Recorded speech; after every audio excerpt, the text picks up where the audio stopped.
பல்வேறு மாவட்டங்களில் அதிமுக அலுவலகங்களை இருதரப்பும் கைப்பற்ற கலேபரம் செய்ததில் தாவேகாவுக்கு ஆதரவு தெரிவித்த 25 எம்எல்ஏக்கள் தகுதி நீக்கம் செய்யப்படுவார்களா? இரண்டாக உடைந்திருப்பது மொத்த தொண்டர்களையும் அதிர்ச்சியில் ஆழ்த்தியிருக்கிறது. தாவேகாவுக்கு ஆதரவு அளித்தது மட்டுமின்றி சட்டசபையில் அக்கட்சிக்கு துணிந்து வாக்கும் அளித்திருக்கிறது அதிருப்தி அதிமுக குழு.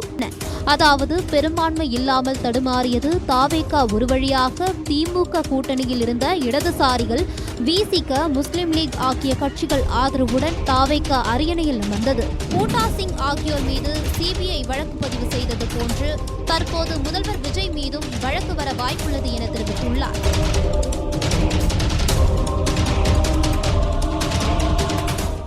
Periyar Maniammai Institute of Science and Technology, Tanjavur. Aerospace Engineering with specialization in unmanned aerial vehicle. AIADMK மீண்டும் ஒரு மாபெரும் பிளவை சந்தித்திருக்கிறது. முன்பு ஏற்பட்ட பிளவுகளால் கட்சிக்கு சொற்ப நபர்கள் மட்டுமே இழப்பு என்றிருந்த நிலையில் தற்போது கட்சியே இரண்டாக பிளவுபட்டிருக்கிறது.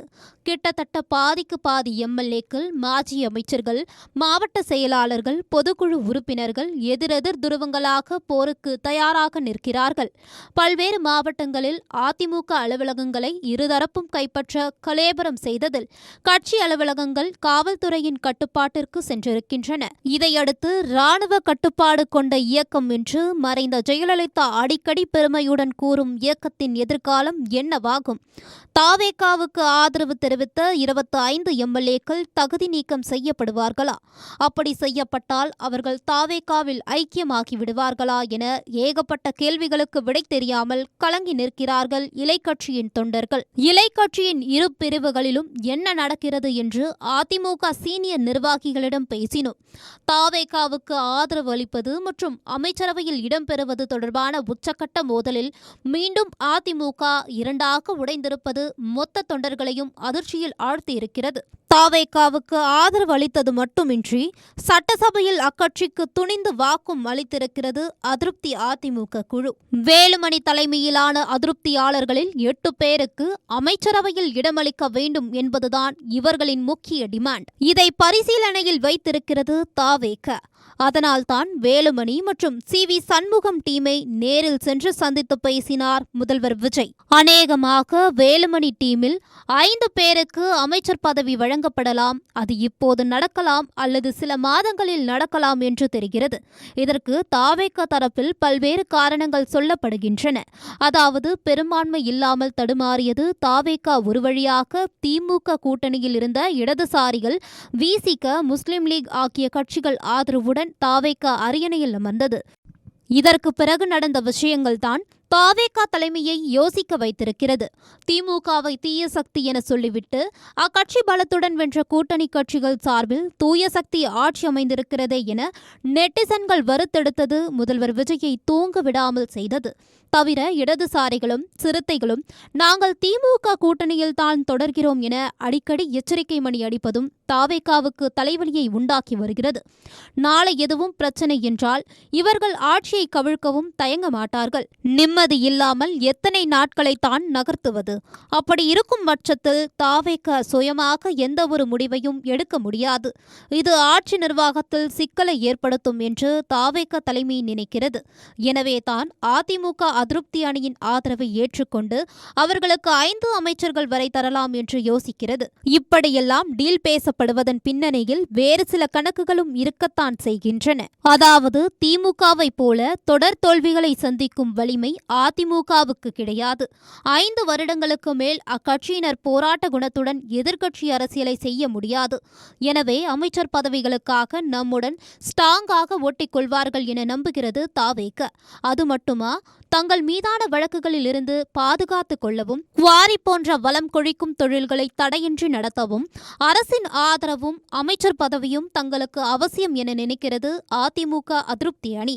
இப்படியான எதிர்பார்ப்புகளுடன் ஆதரவு தரும் இவர்கள்தான் பிரச்சனைகள் எதுவுமின்றி அரசை தக்க வைத்துக் கொள்ள சரியான கருவி என நினைக்கிறார் முதலமைச்சர் விஜய். இது மட்டுமின்றி மத்திய அரசிடமிருந்து தாராள நிதி வந்தால் மட்டுமே தமிழக அரசு நிர்வாகத்தை தடைகள் எதுவுமின்றி நடத்த முடியும் என்பது முதல்வரின் கணக்கு.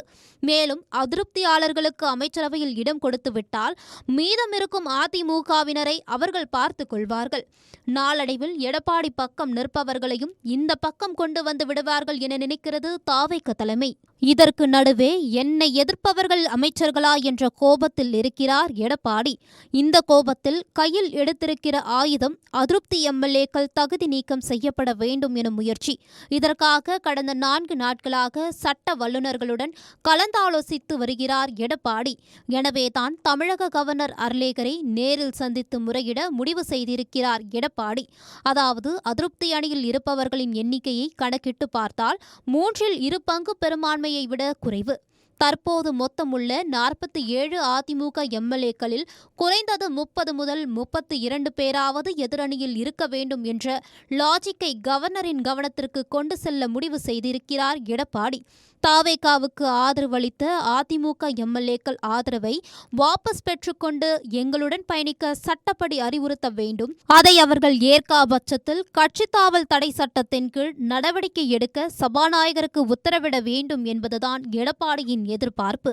அதற்கேற்ப அதிமுக எம்பி இன்பதுரை வெளியிட்டிருந்த பதிவில் கூட எடப்பாடியாரால் நியமிக்கப்பட்ட அதிகாரப்பூர்வ கொறடாவின் உத்தரவை மீறி செயல்படும் எந்த ஒரு அதிமுக எம்எல்ஏ மீதும் அரசியலமைப்பு சட்டத்தின் 10வது அட்டவணையின் கீழ் கட்சித்தாவல் தடை சட்டம் நிச்சயமாக பொருந்தும்.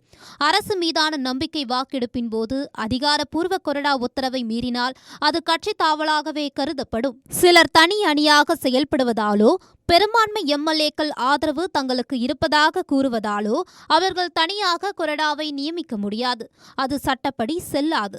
மகாராஷ்டிரா மாநிலத்தில் சிவசேனா கட்சி வழக்கில் உச்சநீதிமன்ற அரசியல் சாசன அமர்வு தீர்ப்பில் இதை தெளிவுபடுத்தியுள்ளது. அதன்படி அதிமுக பொதுச் செயலாளரான எடப்பாடியார் நியமித்துள்ள கொறடா அக்ரி கிருஷ்ணமூர்த்தியின் உத்தரவே சட்டப்பூர்வமானது. எனவே அவரது உத்தரவை மீறி செயல்பட்ட அதிமுக எம்எல்ஏக்கள் மீது தகுதி நீக்க நடவடிக்கை எடுக்கப்பட்டால் எம்எல்ஏ பதவி பறிபோகும் என்பதே சட்டநிலை என தெரிவித்துள்ளார். மற்றும் ஒரு பதிவில் இன்பதுரை நாடாளுமன்றத்தில் 1993 நடைபெற்ற நம்பிக்கை வாக்கெடுப்பில் வெற்றி பெற ஜேஎம்எம்மின் எம்பிக்கள் ஆதரவை குதிரை பேரத்தால் பெற்ற அன்றைய பிரதமர் நரசிம்ம ராவ், பூட்டா சிங் ஆகியோர் மீது சிபிஐ வழக்கு பதிவு செய்தது போன்று தற்போது முதல்வர் விஜய் மீதும் வழக்கு வர வாய்ப்புள்ளது என தெரிவித்துள்ளார். இன்பதுரை கூற்றுப்படி நடக்கக்கூடாது என்றால் 3 பங்குக்கும் அதிகமான எம்எல்ஏக்கள் ஆதரவு வேலுமணி தரப்புக்கு இருக்க வேண்டும். இப்போது அதைவிட குறைவான ஆதரவே வேலுமணி தரப்புக்கு உள்ளது. எனவே எடப்பாடி நிச்சயம் தகுதி நீக்கத்தை கோருவார். அது குறித்து முடிவெடுக்கும் அதிகாரம் சபாநாயகருக்கே உள்ளது. ஆனால் விஜய் ஆட்சிக்கு அதிருப்தி அதிமுக எம்எல்ஏக்கள் ஆதரவு தேவை என்பதால் எடப்பாடியின் கோரிக்கை மீது அவர் காலம் தாழ்த்தலாம். எனவே எடப்பாடி நீதிமன்றம் சென்றாலும் வழக்கு நடப்பதற்கு குறிப்பிட்ட காலம் எடுக்கும். அதற்குள் எடப்பாடி தரப்பில் உள்ள இன்னும் 7 முதல் 8 வேலுமணி தரப்புக்கு வந்துவிட்டாலும் எடப்பாடிக்கு பிரச்சனைதான். ஒருவேளை டெல்லி அழுத்தத்தால் கட்சித்தாவல் தடை சட்டம் உடனடியாக பாய்ந்தால் தகுதி நீக்கம் செய்யப்பட்டவர்கள் தொகுதிகளில் இடைத்தேர்தல் நடக்க வாய்ப்பிருக்கிறது. அப்போது அதிமுக அதிருப்தி அணிக்கு இரட்டை இலை சின்னம் கிடைக்காது.